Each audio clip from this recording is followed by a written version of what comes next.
عشان تعرفي فول العربيات بيتعمل ازاي تعالى اقولك على الطريقة. في كام حاجة كده هقولها لك على تسوية الفول هتخليها بصراحة بالمنظر الجميل ده، ولا هيبقى غامق معاك وهيكون لافف وحلو ومش هتشتري من بره تاني ابدا. اول حاجة انا جبت هنا نص كيلو من الفول، عليهم حوالي معلقتين من الفول المدشوش اللي هو فول البصارة، وكمان معلقتين كبار من العدس الاصفر. كويس كده. هنقعهم من بالليل، انا قعدتهم 12 ساعة من بالليل لغاية الصبح كده. وبعد ما نقعوا طبعا رميت المية بتاعتها عشان طبعا ما ينفعش ان انا اسوي بيها، وكنت غالية مية ورحت مغطياه زي ما انتوا شايفين. كل اللي انا حطيت طماطمايه حلوة كبيرة، هي طبعا مش هتظهر لانها هتتهرك مع تسوية الفول. وبس كده. وكمان هقول لكم على السر اللي بيخليها بتستوي على طول ما بتقعدش معاها كتير. انا جبت هنا نص ليمونه وبحطها كمان ما تخافيش ما بتمررش. السر بقى هو ربع معلقه من الكربونات او البيكربونات الصوديوم. بصراحه بيسوي الفول بسرعه ما بياخدش معاكي كتير. انا بحب اسويه في الحله الاستانلس دي، بس بحط تحتها صينيه ألمونيوم كده على البوتاجاز، ولغاية لما تغلي بروح موطية، بس من الوقت للتاني ايديا فيها طبعا ما بسهاش عليها علشان ما تلزقش. وبصراحة حلو الاستانلس عشان بيبقى عامل زي حلة الضغط، ان هو بيبقى مضغوط الغطا مع الحلة بيسويه على طول على فكرة.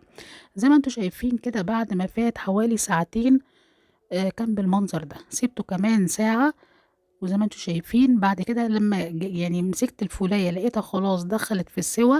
السر بقى بتاع اللي بيخليه لافف طبعا غير فول البصارة، فول البصارة وفول المشوش ده برضو بيساعد على لفه. وبصي المنظر حتى بصوا جميل ازاي وشكله حلو ازاي.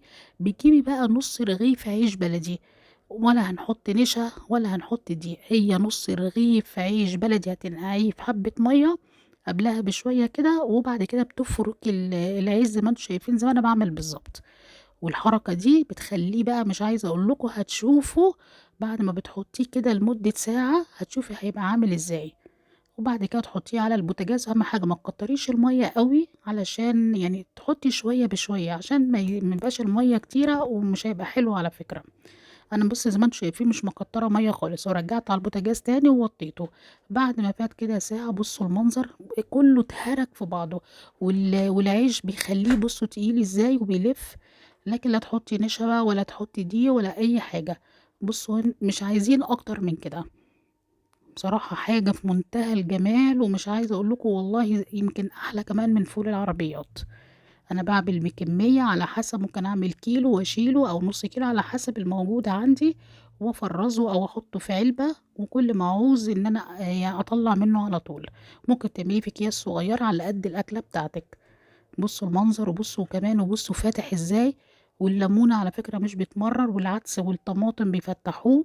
لو عايزة تحطي جزراية صغيرة براحتك، بس ولا ما تحطيش، اوعي تحطي بصل ولا توم، هيغيرولك الفول خالص. جربي الطريقة دي مش هتندمي فعلا، جربيه مرة كده حتى في نص كيلو. بس طبعا انا مش بنسيبه كده، انا بجيب الهاند بلندر بصراحة وبضربه. الناس اللي عندها مشاكل في القولون وطبعا الحموضة ووجع المعدة بصراحة ما بقاش الواحد مستحمل دلوقتي ان ممكن ان احنا ناكل الفول بقشره. عشان كده انا بضرب وبطحن الفول كله، بخليه كده ناعم جدا، وبناكله بالطريقة دي بصراحة. وطبعا دي حسب حرية كل واحد، بس يعني الناس انا بقول لكم الناس اللي عندها مشاكل في القولون او المعدة يا ريت يعملوه كده بالطريقة دي. عمرك ما هتتعبي وهيبقى كويس وهيبقى خفيف. وبعد كده رحت حطاه بقى في علبة عشان افرزه، حطيته بقى في التلاجة. كل ما عاوز يعني عشان عارفة استخدامي في الاسبوع هيكون ايه. فانا حطيت الكمية دي في العلبة دي، حطيت جزء كفاني اسبوع، والباقي فرزته في اكياس في الفريزر كل ما عاوز اطلع منه كيس. بصوا المنظر والحلاوة والجمال، وبصوا كمان لونه ولا غامق ولا اي حاجة. ولو انت هتحطيه في التلاجة في العلبة زي ما انا عاملة كده، نص ليمونة بقى وتروحي عصراها على الوش، هيفضل معاكي فاتح لغاية اخر معلقة. زي ما انتوا شايفين بص انا عصرت نص الليمونة كده عليها كلها، وهحطها بقى في التلاجة، وكل ما عاوز اخد واسخن على طول. لو عجبك الفيديو متنسيش لايك شير للقناة يوصلك كل